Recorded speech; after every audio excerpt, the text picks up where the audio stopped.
If you've ever found yourself speaking to an individual, perhaps your boss, a colleague or customer, and you've got a sense that they're just not understanding the point you're trying to make, despite the fact that you've repeated yourself several times, then today's episode of the Leader's Kit Bag is for you. And if you've ever found yourself communicating to a group of people and have got the feeling that half of the audience is absolutely on board with you and gets the point you're trying to make, and at the very same time you're looking at another half of the group and they're staring back at you with a confused, perhaps even pained look on their face, then today's episode of the Leader's Kit Bag is also for you. And that's because in today's episode we're looking at how we can tailor our message and how we deliver that message to suit the audience we're with. Hey, I'm Ben Morton. I'm a leadership trainer, an executive coach, and a keynote speaker. I'm going to start this episode of the Leader's Kit Bag with a statement of the blindingly obvious. We humans are not all the same.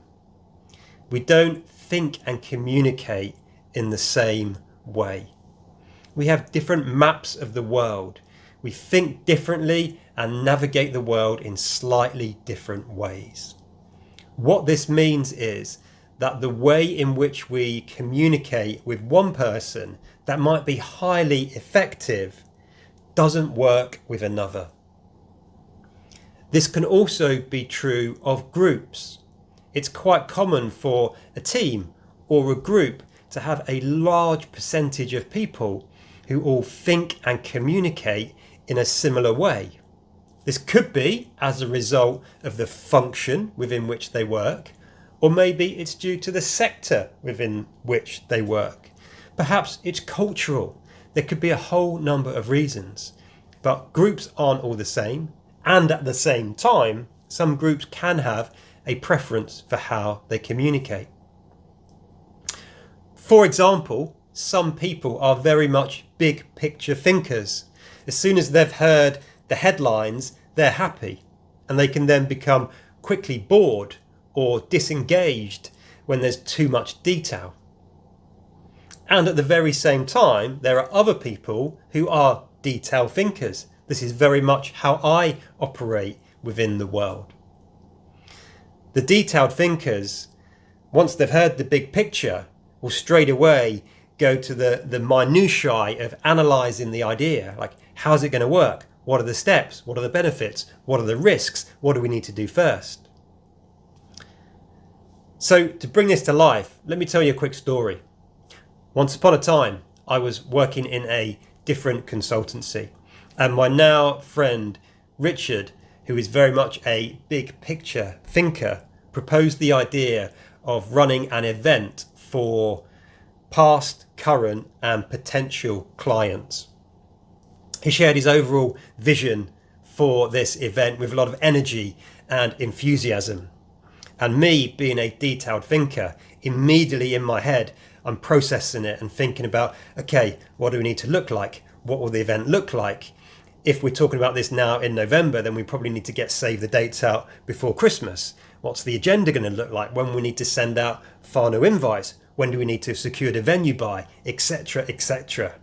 You get how us detailed thinkers work now, right? And as I then started articulating some of my detailed thinking, I saw some of the energy and excitement fade from Richard.